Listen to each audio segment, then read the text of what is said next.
Civil War and Reconstruction, 1862. In this lecture, I will discuss what's going on in the home front with both the Union and the Confederacy during the year, as well as two of the important battles, Shiloh and Antietam.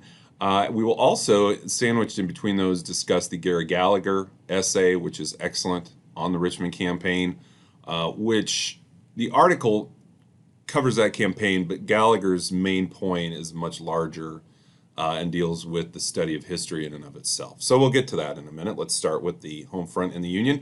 In May of 1862, the Union, Lincoln, would issue the Homestead Act.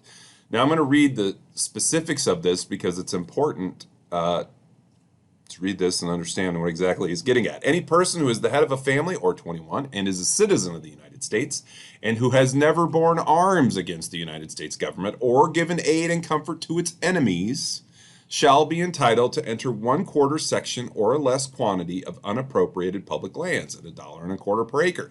This provides tracts of lands for citizens, those who have declared their intention to become a citizen, or those who have fought for the U.S. military. You don't have to be over 21 if you fought in the military. Notably, those who have aided the enemy are not eligible. This is a political move in many ways. Garner support for the Union military, as well as take away potential support for the Confederacy. What's Lincoln trying to do here? What's his goal? His message: reward potential soldiers, convince people to sign up, and convince Confederates to switch sides, that they are not on the right side. Again, this is a political move, part of Lincoln's mastery. The Pacific Railway Act, which was issued in July of 1862, consider this, again, purposes of war, transportation. The federal government provides for procurement of public lands for the sake of the railroad, taking more land from Native Americans as well. But again, it's no coincidence this happens smack dab in the middle of the Civil War. The same day, the Internal Revenue Act would be issued. This was, quote, an attempt to tax everything. This is how the Union would pay for the war. For example, if you had a carriage, everything on it was taxed. The leather, the cloth, the wood, the metal. The manufacturer was taxed for the process of putting them together. The dealer was taxed for selling. The buyer was paid enough to cover all these taxes, then paid taxes simply to own the carriage. Kind of sounds like having a car in Nebraska, but that's a whole other issue. Union political leadership also increasingly under pressure. With what's going on the Union home front, we have Copperheads, or Northern Democrats, who wanted peace at all costs. They become increasingly popular as the war drags on. Freedom of press is limited. For example, in the Chicago and New York papers, kind of had to get things approved. Interesting how we kind of push aside some of the key amendments for the sake of war. We've already talked about the writ of habeas corpus in Maryland. The Emancipation Proclamation, of course, will be issued a little bit later. Still many Northerners not necessarily in favor of freedom for African Americans. Also, there was concern this may drag out the war, increase hostilities, when many simply wanted to end the war and move forward, even if it did not mean freedom for slaves. We see arming of African American soldiers due to the Emancipation Proclamation. Of course, that will come a little bit later. Republicans overall charged that Lincoln was just too slow in making progress. There would be a split in the party. Seward and Doolittle representing conservatives who wanted to win war by conventional means. Folks like Salmon Chase, Charles Sumner, and Thaddeus Stevens represented radicals who wanted to punish the South and guarantee equality for African Americans. This would affect the 1864 election somewhat, not the presidential part. Spoiler, Lincoln wins. But what's interesting here, the divisions that we see even at this time will come up again during Reconstruction. The home front in the Confederacy, there are shortages of necessities. This is commonplace. Clothing, for one. As the first winter of the war had approached, the southern states lacked wool clothing to keep soldiers warm. Somewhat ironic. The Confederacy did not produce much wool, and with the blockade, none was arriving from the Union or European states. Civilians sacrificed and gave away what they could to the soldiers, sometimes leading them to cut up carpets at home to make blankets. Shoes were a big issue. Similarly, shoes were manufactured in the Union territory. New shoes were rare in the Confederacy during the war. These would come into play during the war as well. Where? Well, next year, Gettysburg. Confederate and Union troops would meet up there when the former was going to look for the supply of shoes. Now, In many areas of the Confederacy, though, a black market dominates, especially in the upper South.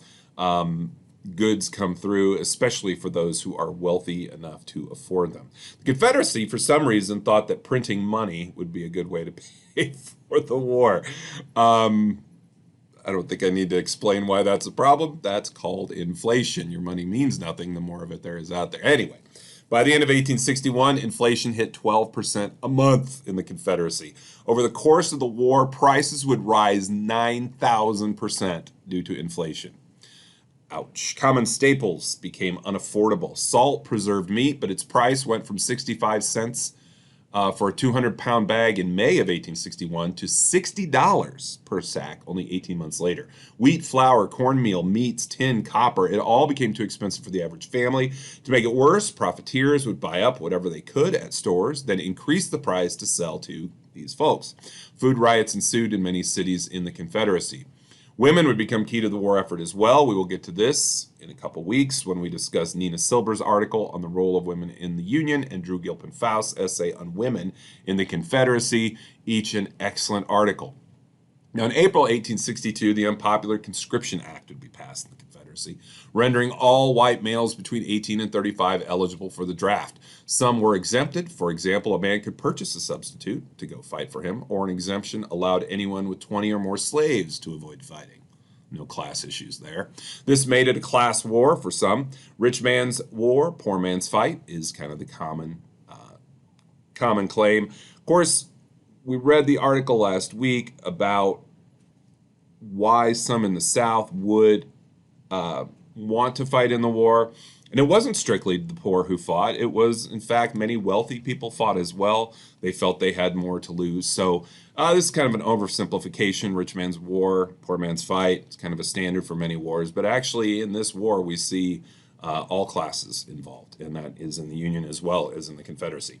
This would lead to mass desertions. Men wanted to go home, take care of their families, piece together what little they could from their homes. In November 1863, Confederate Secretary of War James Seddon claimed he could not account for a full one-third of the Confederate Army. In July of 1863, a similar conscription act would be created in the Union. We're going to get to that next week. It was as unpopular as the Confederacy's. Many of the actions taken during this New York City draft riot would be very telling as to the mindset of many of those in the Union. First of all, class, as important as race, but it also helps to demonstrate that, again, many just claim, oh, the North was anti-slavery. Not necessarily the case. And you'll see this. Many people who were involved in these riots, many people who were drafted were not interested in emancipation, and they certainly were not interested in actually giving African Americans citizenship. We'll get to that next week, and then when we get to Reconstruction, we'll rehash it as well. So let's get to a couple major battles. In April, we have Shiloh, Pittsburgh Landing. This was considered the battle that changed the Civil War. 13,000 Union casualties, 11,000 Confederates. The number of deaths associated with this battle were more than those in the Revolution, 1812, and the Mexican-American War combined. Beauregard's surprise attack, with many Confederate fighters who were rookies with no experience. The Union would hold its ground relatively well. Buell and Wallace bring reinforcements, surprise the Confederacy. After the fall of Forts Henry and Donelson, Johnston uses Corinth as a staging area for the offensive against Grant. And this is where we get Grant and Buell versus Albert, Sidney, Johnston, and Beauregard. The attack on the morning of the 6th caught the Union troops by surprise. Confederates routed many. Some Union troops were able to establish a battle line at the sunken road known as the Hornet's Nest. Eventually, the Confederates took this area too. Johnston would be mortally wounded. This is pretty significant, right? We're going to get to that in a second. He would be shot in the leg. Support was given, but he would bleed out and die from this, all while a tourniquet was in his shirt pocket that could have been applied and saved him. Beauregard would take over temporarily. Union troops established their line at Pittsburgh Landing. They would hold until after dark. Confederates had a chance to continue on and attack the Union, but stopped in an abandoned camp to rest, garner supplies, all the while allowing for Union reinforcements to come in. The next morning, Beauregard launches his counterattack to Nelson's division of Buell's army. By now, 40,000 troops for the Union versus 30,000 for the Confederacy. Waiting overnight gives the Union its opportunity to, again, kind of congeal, get back together, bring in these reinforcements. And that is really what changed the game here. The Union would stiffen their attacks, their counterattacks. Finally, Beauregard realized he could not win, headed back to Corinth. On the 8th, Grant sent Sherman, William Tecumseh that is, and Thomas Wood in pursuit of Beauregard. They ran into a rebel rear guard commanded by Nathan Bedford Forrest at Fallen Timbers. Forrest's aggressive tactics influenced Union troops to go back to Pittsburgh Landing. So what you have here is an initial Confederate, well, it looks like it's going to be a victory. The Union changes the game with their reinforcements overnight. It looks like they will capture victory, but Forrest somewhat kind of saves the Confederacy at this point. The impact of this, and we see this in the West. We haven't really talked about many of these battles early on. There are so many to cover, but in the video lectures we haven't. But this is another example of Grant. I mean, again, this is somewhat goes back and forth, but it's considered a Union victory. Grant continues to defeat Confederate armies. This is important because Grant and Sherman would work together. This will bolster the Union's efforts and set the stage for the deciding months of the war, which would come the following year. This is also when we first see the Confederates worried about any Union generals. Prior to this, many in the Union came to fear Stonewall Jackson and others. McClellan especially was concerned with Stonewall Jackson. He said he could show up at anywhere, at any time. Kind of funny, of course, looking back at it. The rebel yell had created its own sense of fear, but after this, for the first time, Grant and Sherman became the feared. The tables turn. This definitely plays a role in helping to change the trajectory of the war. Confederates fall back until launching their mid-August offensive, which we'll get to in a few minutes. Between Shiloh and Antietam, though, we have the Richmond campaign. I'm not going to go into that very much in depth, a few things here, but I want to talk about Gary Gallagher's article, The 1862 Richmond Campaign as Watershed. What's the key? What's Gallagher really communicating in this article? It's bigger than just this battle. Is he stating that the importance of a battle is necessarily about who wins and loses, how many casualties there are, etc.? Or is it about the impact on armies, on the home fronts, on the overall trajectory of the war? Well, I think I gave it away, but Gallagher is saying that these battles are important not just because of how many died or how much land was grabbed, but the overall picture. What does it mean in the larger evolution of the war? When we get to Richmond here, prior to Richmond, the Union is modernizing. It's continuing to evolve even during war. Gallagher points out this is important because it showed the Union was not, even though obviously they're focused on the war, concerned with making sure they win, they're not concerned with losing it necessarily at this point. They realize that life goes on. It's going to go on after the war, and so they continue with these things. What does Gallagher argue is the impact of the battle? A few things, and most of them are not pleasant for the Union. There's a political split in the Union after this, Democrats versus Republicans. This would be exacerbated. McClellan continued to be supported among Democrats, among many, but whereas Republicans would call for new blood. Lincoln moves closer toward radicalism, and this would be the Emancipation Proclamation. There's a realization in the Union that the war would continue, more sacrifice would be necessary. Again, part of this is Lincoln and his radicalization, if you will. Of course, 2020, we don't consider anything he did radical, but trust me, what he did was radical in many ways. He was conservative, he was cautious, he was pragmatic, but some of these actions were radical. I mean, the Emancipation Proclamation was a radical act. Now, what this essentially loss, what this meant for the Union, again, is somewhat like the First Manassas, is its recognition that, hey, we are in trouble here. We need to up the ante. We need to increase our intensity. We need to increase our aggression. And again, for Lincoln, he realizes we've got to do something to kind of get over this hump, if you will, to win, to earn victory. A couple other things that Gallagher points out: the British and the French moved closer toward recognition of the Confederacy as they viewed this battle as huge. Lee, recognized in the South as the new military hero, he improved morale in the Confederacy, and he would lead the Confederacy to focus even more on the East. Now, I'm going to switch gears and get to how does McPherson look at this? The profound irony of the Richmond victory, according to McPherson, and again, Richmond is a Confederate victory at this point.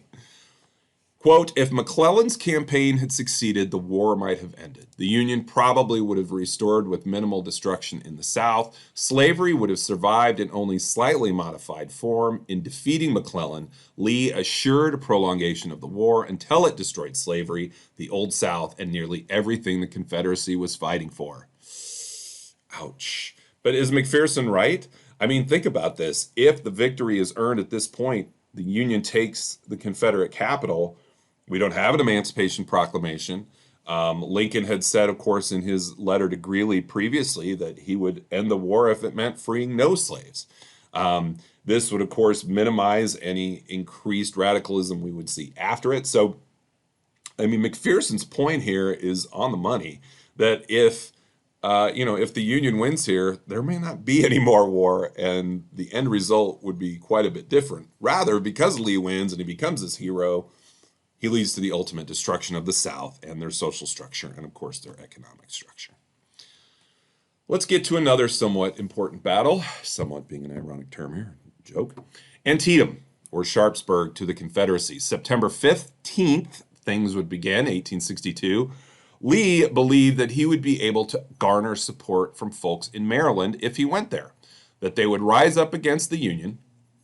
Unfortunately for Lee, though, he would receive none of this support, or very little of it, I should say. Some had already relocated to the Confederacy, so they were already fighting for the Confederacy. Some, of course, were imprisoned and were not getting out anytime soon. Many of the people remaining in Maryland were either Union sympathizers, people who didn't care, or people who did not want to get involved on the Confederate side.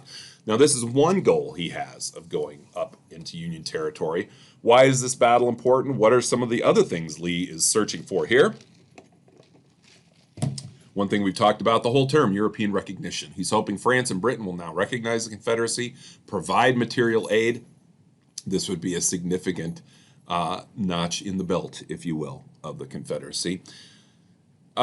He needed to convince or make a convincing victory to make impact, both in Union Maryland and in the overall war. Now, the Confederacy is doing pretty well up until this time. Again, consider Richmond. This is a big victory. And that's part of the reason he goes into the North, because he realizes we are in a position of strength. Let's go after them now. But he also realizes he needs this convincing victory to really keep the Confederacy going.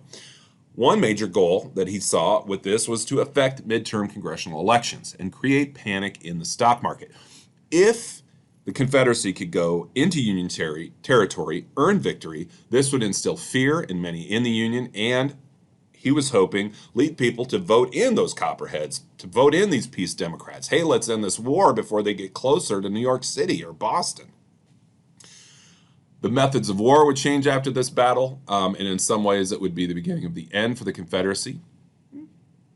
The attempt by the Confederates to bring the war to the north into Maryland, Lee's army would cross the Potomac on September 4th, 1862. Initially, Lee wanted to attack at a federal rail center at Harrisburg, Pennsylvania, but McClellan was after him. And Lee decided to confront McClellan and the Union Army at Sharpsburg, or Antietam. Lee deployed his 30,000 troops on the ground behind Antietam Creek, utilizing cover of rock outcroppings, rolling farmland, stone walls, field of standing corn, and a sunken road in the center of the line. 2 days prior, Lee's Special Order 191 was found by Union corporal detailing plans. McClellan, though, well, there are a few ways that historians look at this. He did not really act on it, though, because he feared Lee had a larger force. Now, consider that McClellan had 60,000 active soldiers. Lee had 15,000 in reserve. So it was nowhere close, but this was kind of McClellan's MO, right? I mean, he's always worried that Lee's got a bigger, stronger force, and he's very cautious, very trepidatious in his leadership. It's one of these interesting things when you look at the Civil War. McClellan, his troops loved him. He inspired his men, but he just sucked on the battlefield, pardon the technical term, but he just couldn't get it done. And this is part of the reason, again, his extreme caution. he has this order, and I'm going to detail some of the things that he says as we go over this. So, Special Order 191, the Lost Order, that which gave the Union the Confederate plans for this battle before the battle even began. The Confederate Army would march westward across South Mountain. Half the army under Jackson would descend upon federal garrisons at Martinsburg and Harper's Ferry, while the other half under Longstreet, accompanied by Lee, would continue west to Hagerstown near Pennsylvania state line. Lee would leave his rear guard at South Mountain under D.H. Hill to watch for pursuit. But if we go again, look at this order, the timeline, September 13th at noon. Confederate plans are given to McClellan, who is hopeful and described by one of those in the room as giddy. Now, the one who described this was supposedly a Confederate spy. Notably, then, McClellan would claim, "Now I know what to do. Here is a paper with which, if I cannot whip Bobby Lee, I would be willing to go home." He would eventually go home. Where he wired the president that he has, quote, "all the plans of Lee." He expresses great confidence and promises to earn an overwhelming victory. Mack simply had to advance his forces to the base of South Mountain by the end of the day, storm the gaps at dawn, and crush the army there. But 18 hours would pass before he took action. Later in the afternoon on the 13th, his confidence began to waver. He now states that he has, quote, "some of the plans of the Confederacy." By 11 p.m. that night, he anticipates, quote, "a severe general engagement tomorrow." Wait a minute, what happened to the overwhelming victory that he was guaranteeing? And he warned, quote, "which I have good reason for believing amounts to 120,000 men or more." He thought the Confederates had 120,000 men to fight at Antietam. And he would conclude, quote, "they outnumber me when united." The next day, September 14th, would be a Union victory at South Mountain, though it would be much more difficult, take more time and lives than necessary. It would also, importantly, give Lee time to reunite his army. The attack immediately, if he attacks immediately, he prevents all this. One day later, September 15th, Mack again overestimates the opponent, believing Longstreet has half the Confederate army at 50,000, when in actuality he had only 18,000. This delay allowed Jackson to return from Harper's Ferry. McClellan had heard the applause the day before, believed that it was because Jackson had already returned, but in fact, he was hearing the applause of Jackson taking Harper's Ferry. So again, this is missed time. He could have acted on this. Information on the lost order is made public in Union newspapers. Lee somehow misses this, even though he is known to read every Union newspaper he can find every day looking for this exact type of information. After the war, Lee would state in an interview, quote, "I went into Maryland to give battle, and could I have kept General McClellan in ignorance of my position and plans a day or two longer, I would have fought and crushed him." The interviewer would later recall that Lee, quote, "attributed without hesitation the loss of the campaign to the lost dispatch." Now, is this true? Of course, we'll never know. I think this is a little bit of Lee's pride getting in the way.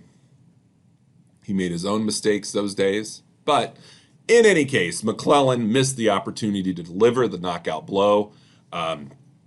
He never committed the whole of his troops, which would have taken advantage of numerical superiority. Again, twice as many troops. He did not cut Lee's army in two at that point when it was possible. He did not renew the battle on September 18th, 1862. He did not pursue the Confederate army on the next day. Now, when I say McClellan missed his opportunity to deliver the knockout blow, this is a repeated issue throughout the war, and it will come back to bite McClellan after this battle. But let's get to a few other things. Lee's success? Minimal. Jackson, again, had captured Harper's Ferry. This included important supplies, clothing, ammunition, small arms, artillery. This would also delay Burnside's offensive into Virginia to cut Lee off from Richmond. Now, the overall impact, Lee is unable to carry the war into the North, of course. There is no victory, no European recognition, no real Union victory. This would be the bloodiest day of the war, 22,000 casualties, 2,100 Union soldiers killed, 2,700 Confederates killed, more than the entire Revolutionary War. 9 generals would be killed on the battlefield. One observer, quote, "the most appalling sights upon the battlefield, the ground strewn with the bodies of the dead and the dying, the cries and groans of the wounded, the piles of dead men in attitudes which show the writhing agony in which they died, faces distorted, begrimed, and covered with clotted blood, arms and legs torn from the body, or the body itself torn asunder." If you've seen some of the images from Antietam, which we're going to get to in a minute, you know of what I speak. This also led to a change for the Union and its goals, from simple preservation of the Union to ending slavery. Of course, the discussion of the Emancipation Proclamation, we've had it over the last couple weeks, the importance that this made. Earlier, Lincoln himself had said he would do anything to preserve the Union. Again, his letter to Greeley, in which he said that he would end the war if it meant freeing no slaves, if it meant freeing all slaves, if it meant freeing some slaves. He wanted to preserve the Union. But this would change the way the war would be fought. Important psychologically, strategically, militarily. Of course, it would lead to the arming of African Americans in the war. Who's going to fight to end slavery more than ex-slaves? October, a week and a half later, October 1st, 1862, Lincoln would take a train to Western Maryland unannounced. He would meet with McClellan, who claimed that Lincoln came to, quote, push me into a premature advance into Virginia. This is exactly what the military leadership in D.C. had been asking for 2 weeks. It's not premature. But McClellan said this army was not in a condition to move and that Lee's army was much too strong at that point. Another of his miscalculations. Lincoln and Halleck continued to plead with McClellan to go south, mentioning to him that he is, quote, closer to Richmond than the enemy is. Finishing the communication with, at least try to beat him to Richmond. I say try. If we never try, we shall never succeed. Lincoln would mention to a friend that the Army of the Potomac was not a fighting force, but, quote, McClellan's bodyguard. Now, McClellan, how would he react to all this? What was his take on the president's overtures?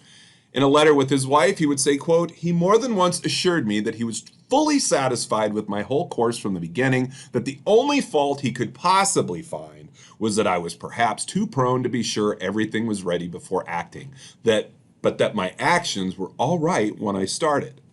He also told her that Lincoln had said, quote, General, you have saved the country. You must remain in command and carry us through to the end. And that if anyone tried to seek the general's removal, quote, General, I pledge myself to stand between you and harm. Now, pretty sure Lincoln didn't say those things, but again, McClellan is what we might call an early history revisionist.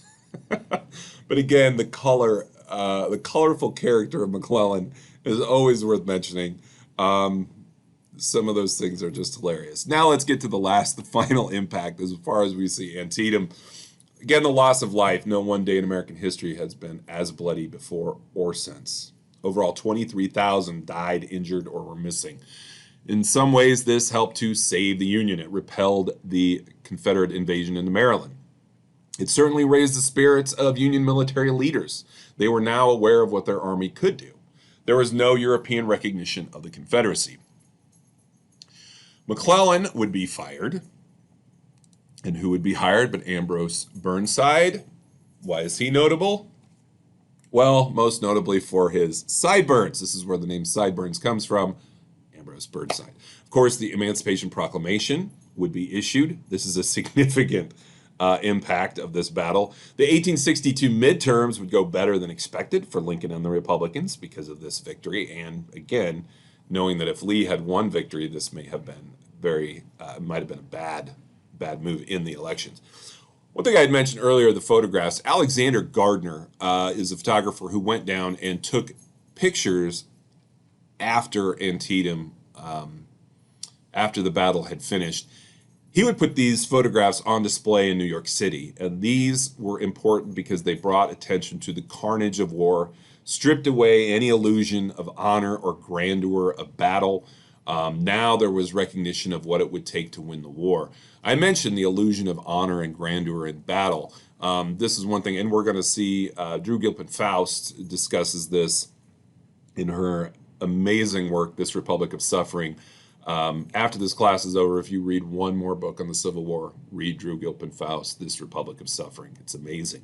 But that's one of the things that she points out is that the Civil War changed how Americans viewed war. It's no longer one of honor, one of grandeur. It's one of blood and violence. But Gardner's images were very important because, again, many people in New York City had never seen the war. They didn't know what was going on.